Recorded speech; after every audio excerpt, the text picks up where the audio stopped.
And somebody told me the other day, I forget what we were talking about. It was like, oh, don't worry about the things you can't control. And I'm like, I got to tell you, I disagree. And they're like, what are you talking about? And I'm like, actually, worry about the things you can't control because you can't control them. And that is exactly why you should be worried about them. Right.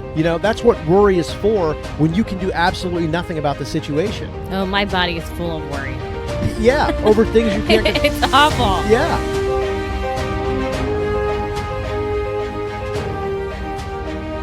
So were you surprised at the reaction you got on your crying video? I am surprised. Or it was a picture, right?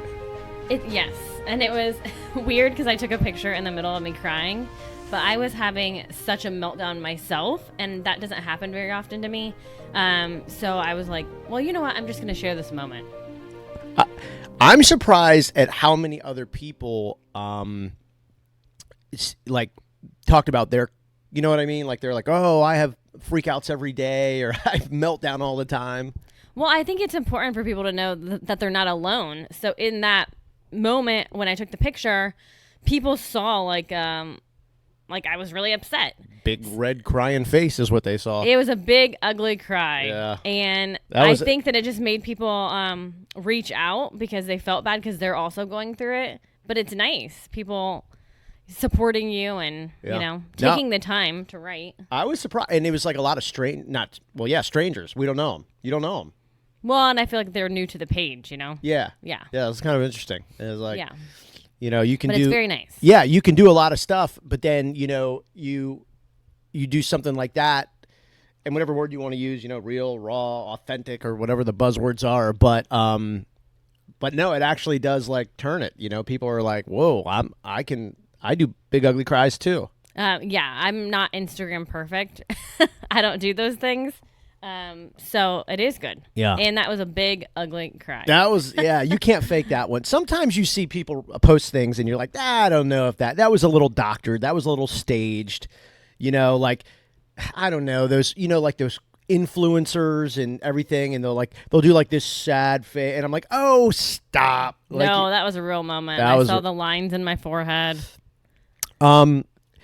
And that was coming off the weekend, obviously, of a really, it was just terrible. I mean, we saw, I think, a side of autism that I think we've had weekends like that before. It's been a while, like when everything was that consistent, and he's older now and stronger. Yeah. And it just was, you had it, man. You were just done.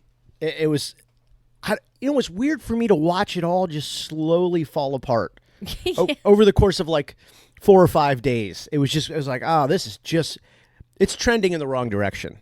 Right. Well, yeah, you kept saying, why are you yelling at the other kids? I don't yell at Cal, but I told you all my patience goes to Cal. So my other kids, I have 0 patience for. And you were like, Melissa, you keep yelling at them. And I'm like, no, I'm not. Oh, yeah. I'm not. Yeah, you are all the time. Every morning. Well, I mean, I'm always breaking up fights or doing whatever. And it was just a bad week, and it was all just crumbling, and you could kind of see it, but then you don't know how to manage it, and then there's the other crap's going on. And I was like, oh God. Yeah, I just couldn't take it. But I mean, then I said the poop is what made me finally cry.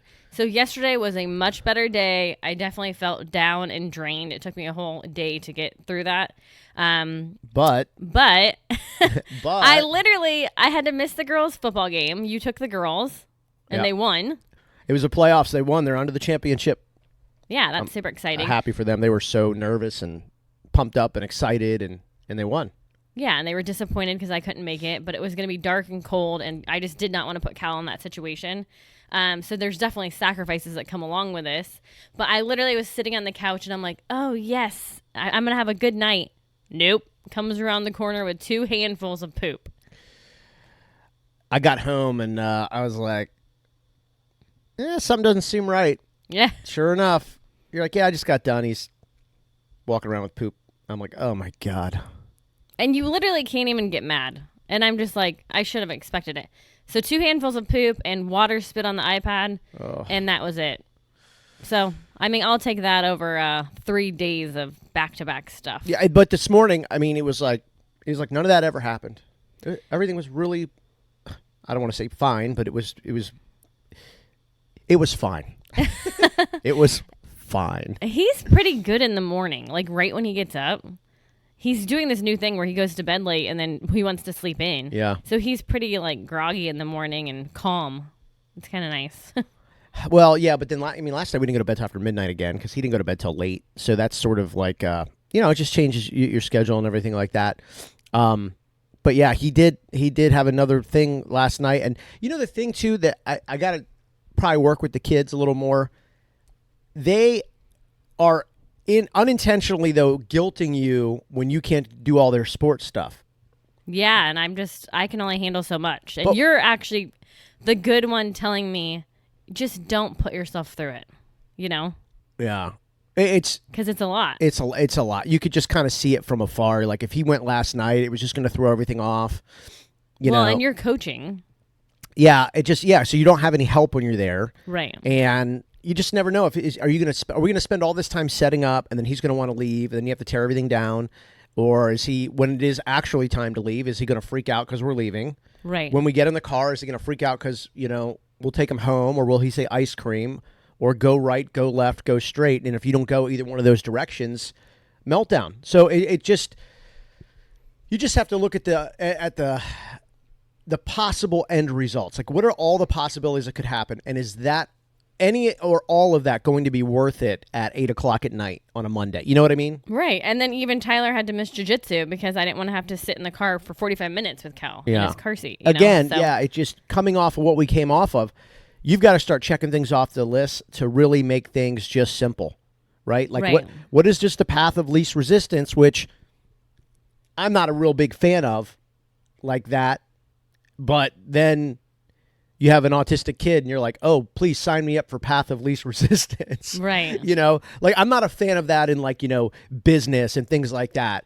But when it comes to autism, it's like, it's fun. This changes you. A lot of like the sayings that I was into, a lot of, most of it I don't even believe anymore. Like this changes you. It does change you. Yeah. I actually catch myself saying things to people because I think I was just sort of trained to say them, right? Like just life. And I go, I'm full of crap. I don't even believe that. And I'll backtrack and I'm like, actually, now that I think about it right here, right now, I'm going to go ahead and just, I'm just going to just say that none of that was true. And I don't really believe it. Well, I think that we can never really be prepared, Yeah. Every day we don't know what's going to happen. And we literally, truly take one day at a time. Yeah. It's like, that's the thing about autistic parents. I think or special needs parents, I think you get to a point where you go, I really have got to think about everything I say and really ask myself, do I believe it? Like, the saying, everybody says, don't worry about the things you can't control. Yes. I have totally destroyed that saying, right? And somebody told me the other day, I forget what we were talking about. It was like, don't worry about the things you can't control. And I'm like, I got to tell you, I disagree. And they're like, what are you talking about? And I'm like, no, I see, actually worry about the things you can't control because you can't control them. And that is exactly why you should be worried about them. Right. That's what worry is for when you can do absolutely nothing about the situation. Oh, my body is full of worry. Yeah, over things you can't. It's awful. Yeah. Oh my God. But do you see what I'm saying with it? Like I would rather say I don't worry about the things I can control because I can control them. So why would I worry about them? I'll just go out and control them and get it figured out. Right. The things I can't control, I'm petrified of those things. Right. Right. Like the next meltdown, the next freak out, walking into a thing and he's there and we have to, I can't control his reactions to that. I'm worried about it. I know. I mean, it is crazy. I mean, there's people that have more than one autistic kid or just one child in general. Yeah. Like juggling this with having to juggle the other kids is very hard, Yeah, it's just so interesting how this life or this, feature of life journey. Yeah, is I call autism it's a feature of our life. It's a feature. Yeah. It's something that's there and we pay attention to it and we're a part of it. It's a feature. But you also, when you have other kids who aren't affected by this, at least, meaning that they don't have it, you sort of have to have moments of your life where you're not an autistic parent, Right. like the kids in their sports and stuff like that, because you don't want them to feel like you're treating them differently because of their sibling. Right. It's hard. I think we do a good job. Yeah. It just, well. They're so affected. Like, they experience so much that even Austin had to do a paper at school. She's 10. Oh, I know. And she did it about autism. And so she's trying to teach her class what she's experiencing. Yeah. Which I thought was kind of cool. It is. And she's done this more than once. She always chooses autism to talk about. She has a very interesting way. We've picked up on it, though, of like discussing her frustrations or confusions with autism. Right. I mean, it was a couple of weeks ago. Remember, she said it's hard. She was crying, and she's like, it's hard to have an autistic brother sometimes. Yeah. They had taken food into the living room, and he freaked out and was throwing it. And he started to do that last night. Yeah. Oh, yeah. And that was an easy night. yeah. And I was like, Austin, get your food. Get out. Get all your... He was throwing cheeseburgers and French fries. I'm like, get your stuff and get out. And she doesn't understand. Well, she was trying to pick up all the food off of the ground instead of taking the food left on the table. Yeah. What So she she didn't was understand is frustrated. she's trying to pick up food on the floor. He's just throwing all the food on the table on the floor. At that point, I'm like, I've already parted ways with the food on the floor. It's on the floor. The dog's going to eat it. Right. But get all the other food off the table so he can't continue to throw. It's just, Yeah. It was like, and then she was overheating. She was like, wait, I'm trying to pick up. I'm like, get that food off the table and get out of here. It's like. It's a moment of chaos. Yeah. And then that's her, like, she just overheated, Well, I mean, we all did. And she's like, I can't handle this sometimes. And I'm like, none of us can. There's no perfect way. But, we're going to have these moments. Yeah, I mean, Charlie going to bed last night, she's like, they share a room because she wants to, but then she's just like, this is so hard. Yeah. It Because is. he wants her in there, but then he's rolling around and it's a mess. Yeah. There are nights where he doesn't let her go to bed. Like, I know he keeps her up. I know. And she wants to just go to sleep. She's tired. Yeah, and then I have to go in there and lay with them and tell her to leave the room and come back. Anyways, it's all very hard, but I'm kind of happy that they get to experience all these different things because I do feel like it prepares them for life and different people and stuff. But it is very, very hard. I mean, we've talked before about not having relatives close by, and they truly don't understand. Seeing somebody for 3 days you're not seeing the real picture. You know what I mean? Like, his therapists are here once a day or once a week or 5 days a week, for the different therapies. And I mean, if the ABA therapist sees it, but the speech therapist doesn't always see. She's only here for an hour once a week. You know what I mean? Yeah, she's coming tomorrow, right? Tomorrow morning. Yeah. I think the best thing to do is if you're not around a lot is don't talk too much about it, or don't in the sense where you think everything's okay. People who are distant and not involved, and they have uninvolvement guilt. Yeah. But the worst thing to do is to try to pretend that you're coping along with it. It's like, don't do that. Don't pretend you're not involved. You don't suffer with it. Just don't pretend, because it's fake. But it's the other thing too about special needs parents.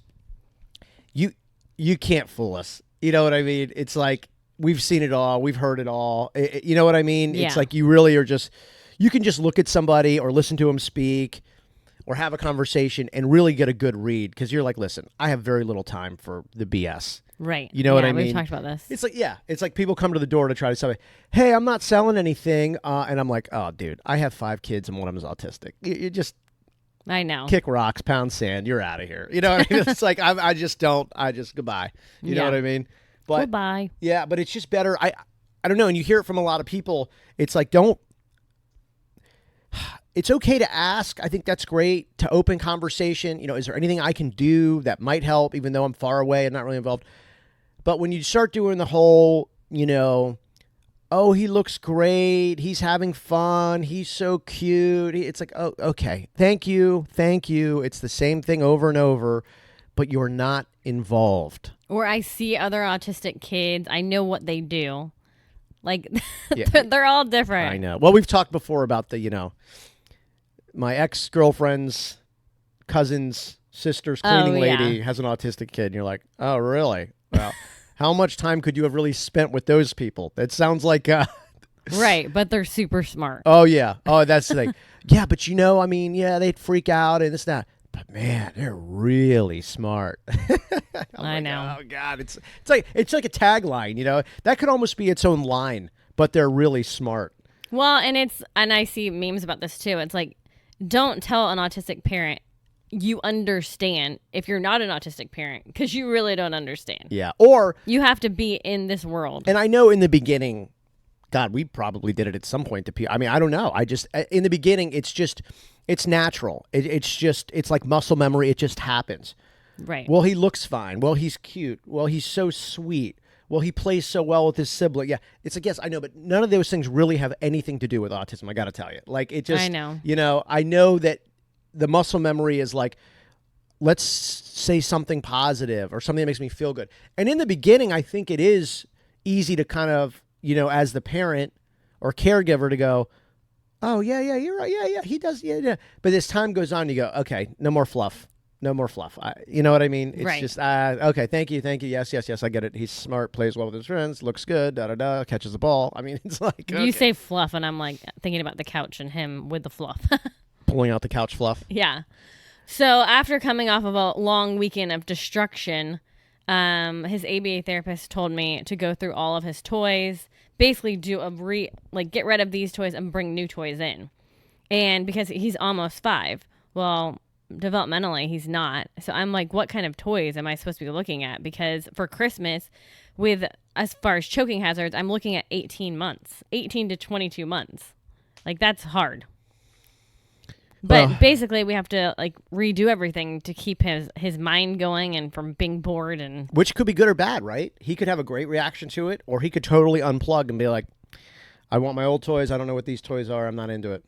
I mean, you just don't know. Yeah, and he's really not into his toys. He wants to play with the toys that the therapist brings. He wants you to sit down with them and do it. But we can't have therapy session as a family for 24 hours a day. You know what I mean? Yeah. When he's awake. So it's hard. Sort of, I think, sometimes likes the surprise factor of new toys showing up. But again, the toys have to be somewhat related to usually a shark. Yeah, so she told me a whale or a fish or a dolphin. It's the aquatic stuff. Right. What robot did he have? Robot. There was a robot, but it was a fish robot. Oh, dinosaur robot. Okay. Yeah, the dinosaur robot. But that, it has like the long tail and the teeth. It was a Tyrannosaurus Rex. Yeah. So that was sort of, he's into the chomping action of the shark teeth. So the dinosaur T-Rex gives him that same feeling. So he was kind of into the dinosaur robot. But it's the sharks. I mean, that's everything. Yeah, but this is expensive. Like, every week I have to order new stuff. Well, no. Yeah, but see, that's the thing. You can't buy it all at once. Well, do one thing at a time, because then if he's not into it, you'll know off the bat, and then we got to return it. Well, see, Melissa will just go and drop everything on all this stuff will show. And I'll know when she does it, because the Amazon guy's here 15 times a day. I was like, oh, she was online a couple days ago, and look at all this stuff showing up. And then a week later, most of this stuff's going back. So we got to do one at a time. Less is more. Yes, I am. I hate that saying. You want me to do this? I hate that yes, saying I'll too. Do this. By the way, that saying, I don't believe in that anymore. No, less is not more. More is more. More is more. Oh my gosh. More peace is more peace. More meltdowns are more meltdowns. I'll take more peace. Yeah, well, I'm just saying though. Less is more. Oh my God. Yeah, that's an excuse to be lazy, I think. I'm just saying it's expensive because literally every week I'm buying a new bite bracelet, a new bite necklace. Like, I'm always buying something. Yeah. Hey, by the way, his new shark bite bracelet is missing the shark tooth. I know. Yeah. I don't know where it is. I mean, I feel like I buy these things and then I'm just returning it or throwing it away. I thought about creating a family game where we could do a scavenger hunt for things that have been missing to find, because he doesn't just hide something like under a pillow. No. He'll cut a hole in the couch and stuff it in the middle of the cushion. Okay. He'll rip up carpet inside of a closet, stuff it under there, and then neatly put all the carpet back. Like, he does. He has so much stuff, I think, in that chair. Yeah. That he's torn to pieces. If we could create some type of scavenger hunt, that would maybe be fun one day for all of us to do. Like on a rainy day where everyone's home, where we draw up these things, and maybe the things that are missing have points to them, and we could see who finds the most, and maybe that's a family game for everybody to play, Autistic Scavenger Hunts, where you look for things your autistic kid has hidden all over the house. Maybe that's why he's trying to get the fluff out, because there's something in there. Yeah. He'll take these so he plays with smaller toys with his therapist, and then he'll take it when they're here and hide it, and they don't know. And then we find it later when he has a small piece in his mouth. Something to that. I wonder down the road what we're going to find in like 10 years, or even stuff that we'll never find. And we'll go, man, remember that one thing? It just disappeared. Except we've been sitting on it for 10 years because it's or whatever. You're funny. Yeah. I never thought I would talk about. I didn't even talk about these people. Well, I did a little bit, but I made fun. I'm not into reality TV just because I know it's all fake. But even when I was on the radio, and you'd have to do like pop culture segments, right, which was just so dumb and boring. It was just the same thing every day. But here I am, 2022, talking about JWoww. Ugh. Oh God. Well, I guess Jersey Shore is doing a new show with their families. Of course they are. That's code for they're all running out of money and they have to do reunions, stuff like that. Yeah, but that's what everything does, right? It comes back like 10 years later. Oh, yeah, the pendulum swings. Hey, listen, I don't fault them. They created that thing and it made lots of money, and they've sold books and they've gone on tours. And I remember, I think I was in Indianapolis, maybe Atlanta. So they came out with this thing so they would shoot the season, right? JWoww and Jersey Shore would shoot the season. Then this company convinced them to do a celebrity bartending tour. Oh, yeah. So they would go to like these, like whatever the hottest bar was in the like top, like 50 cities in America. They would show up for a night and bartend for like 2 hours. And they had you do it too, right? Yeah. And so I bartended with them one night. I think this was in Indianapolis now that I'm trying to remember it. But yeah, but it was so funny. So all they did was show up and get drunk. They literally would pour themselves drinks and take pictures with people. And they got interviewed, by radio stations. TV stations would come out. And then they'd get up in the morning and then they would go to the next city and do it all again. Okay. Well, so they made a lot of money. They made a lot of money and whatever. But JWoww came out a couple of weeks ago, I think. And she said, my son is autistic. Right. Her 4.5-year-old. Well, apparently he was diagnosed 2 years ago. So she might have announced it then, and then now she's just talking about how she's coping. His progress. Yeah, coping with it. I think she did make the announcement a while ago. It's interesting too, with celebrities, they announce those kind of things, and one of two things happens: either they keep talking about it, really kind of becomes part of their life, or you really don't hear much more. Yeah. And I think probably that is because there's a sadness that maybe, I'm sure they get the media reaches out to them and maybe they get sad and they go, I don't want to just be talking about this all the time. Right. Or they really become an advocate. And that's fine, by the way, because you have to cope and deal with how you cope and deal.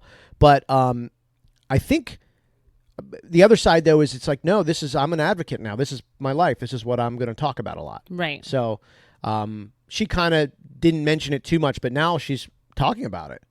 Yeah, so she said he's making progress. He has therapy 3 days a week, and so she's doing therapy and stuff. Yeah, at the end of it, because she has an audience and people that consume her content, daily, it's a good thing that it was nice of her. She doesn't have to do that. Right. It's nice of her. There's inevitably somebody who's dealing with something similar, who's a big fan of hers, or has a family member, sister or brother, and she may say, or he may, whoever, just go, JWoww, I like JWoww, I'm a JWoww fan, I like Jersey Shore, and I think so-and-so might be dealing with this, and I'm going to follow up on it now because she's brought it up.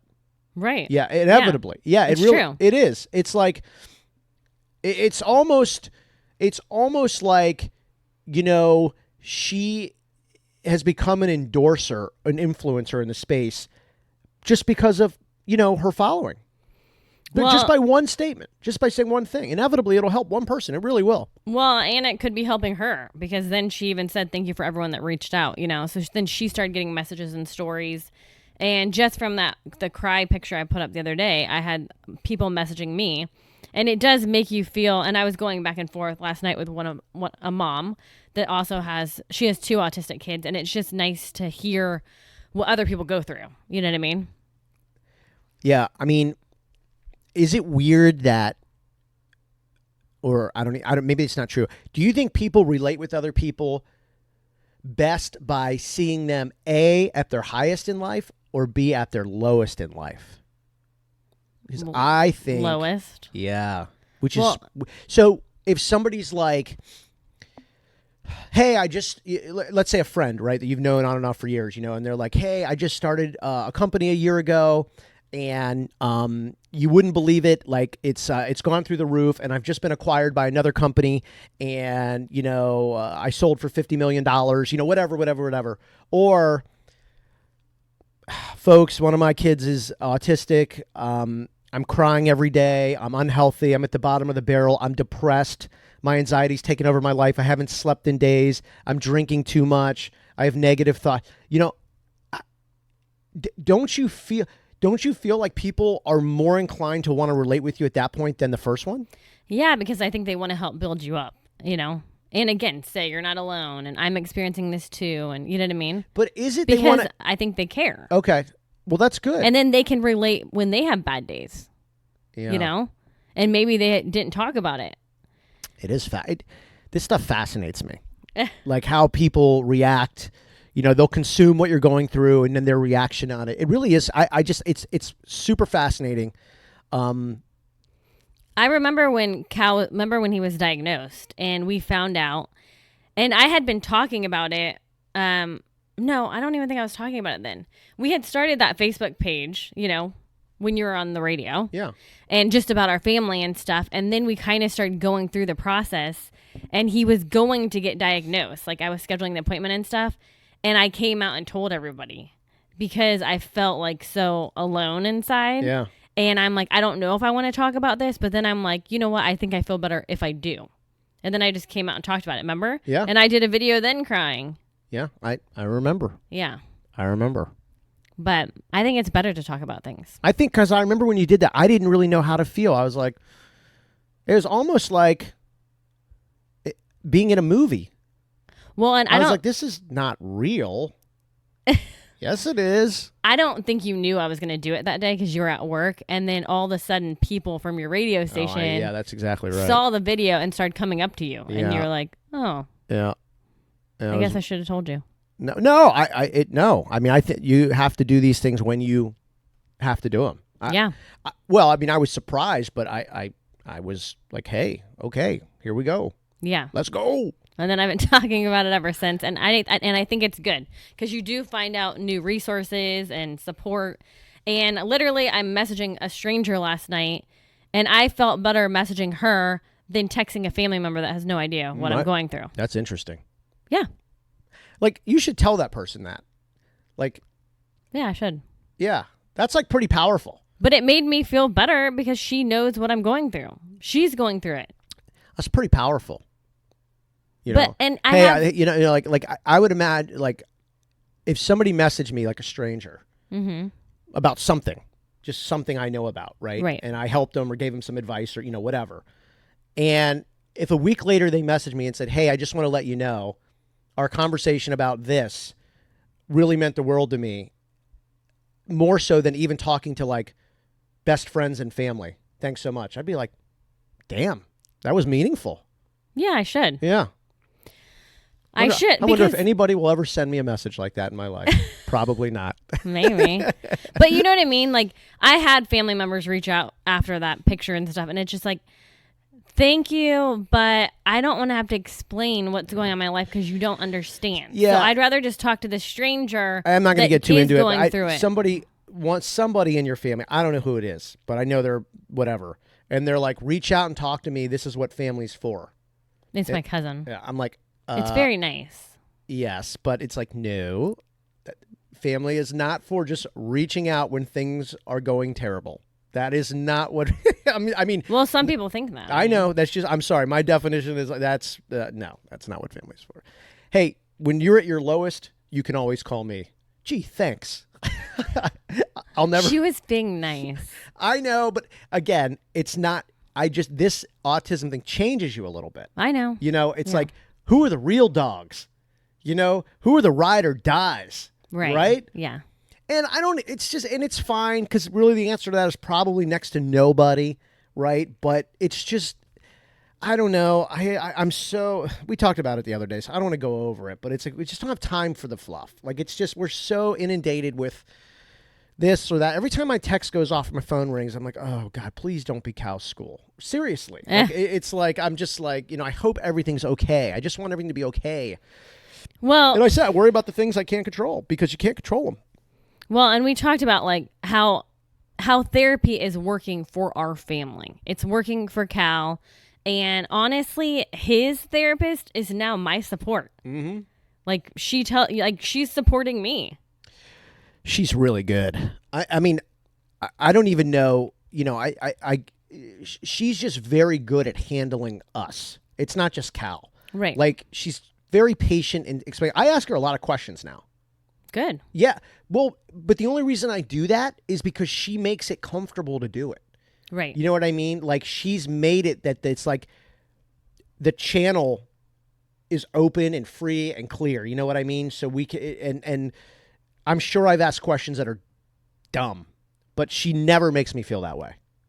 Which is cool. Because I am the kind of person, if I feel like I'm asking things and it's just people are just, then I will just, I just won't, I'll stop communicating, because I'm like, you're obviously, not getting anything out of this. I'm not getting anything out of it, so I'm going to bounce. Cool.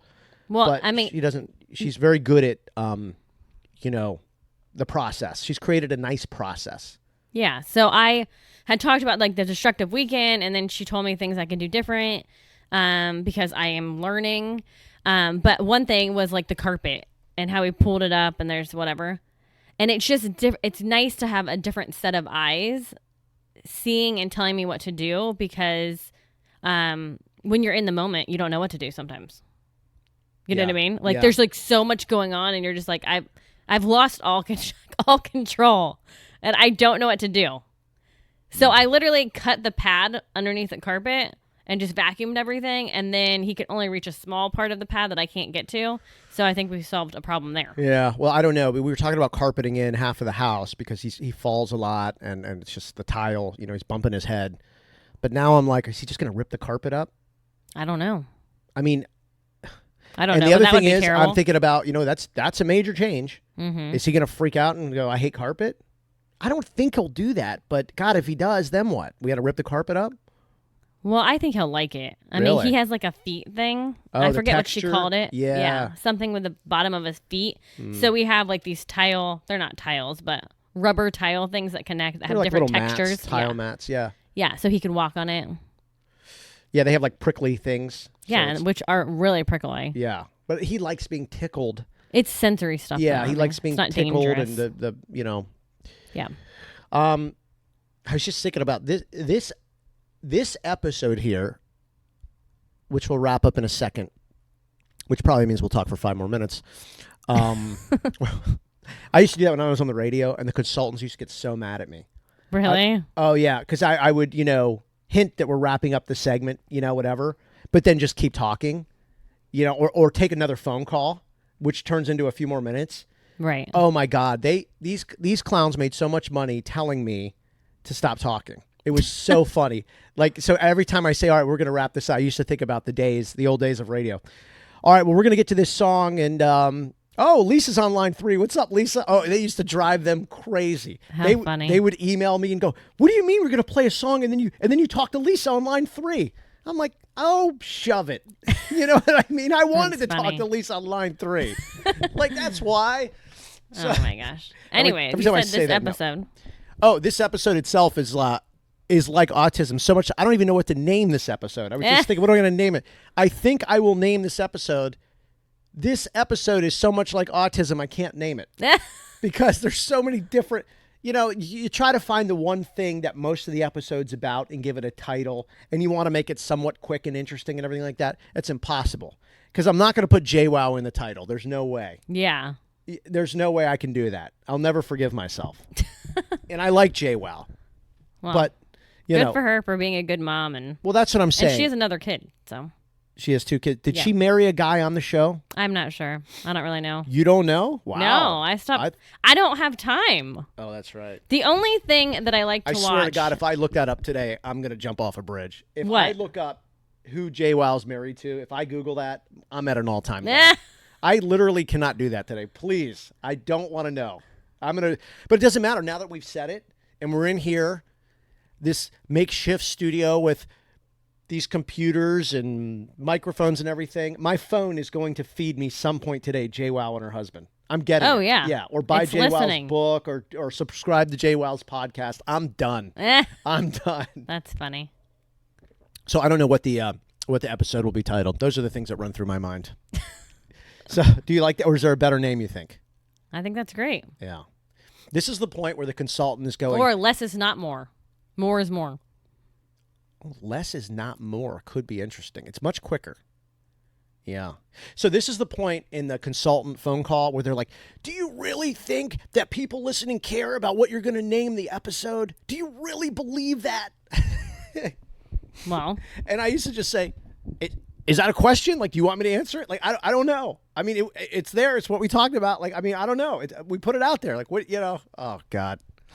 Somebody said, this is a while ago. They said, you should do a podcast about being on the radio.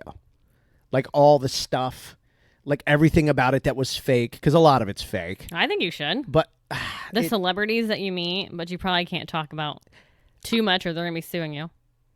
They won't sue me because it's all true. It's just. But you know what? People are really. I think the radio is going away. I don't think as many people listen anymore. But when people were really into it, they're into all the games like War of the Roses you used to do. Yeah. Well, guess what? It's in like every city. Yeah. But people only, you know what I mean? Yeah. They're like, I remember this guy at this radio station that used to do this. You did it too. A lot of people are doing it. I knew a guy who was going to put out a blog. He had gotten fired and he was really pissed off.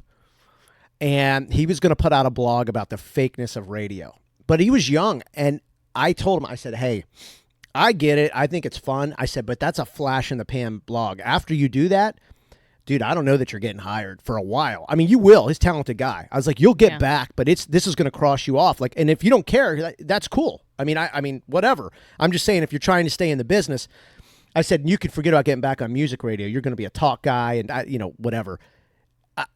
And he wound up not doing it, but yeah, he was going to talk about. Because, like those fake bits where people call and they like talk about the first date or talk about, cheating or whatever. There's a phone actor company. There's a company that the radio stations pay, and they're phone actors. Yeah. So we send them the script and, da-da-da-da-da-da-da-da.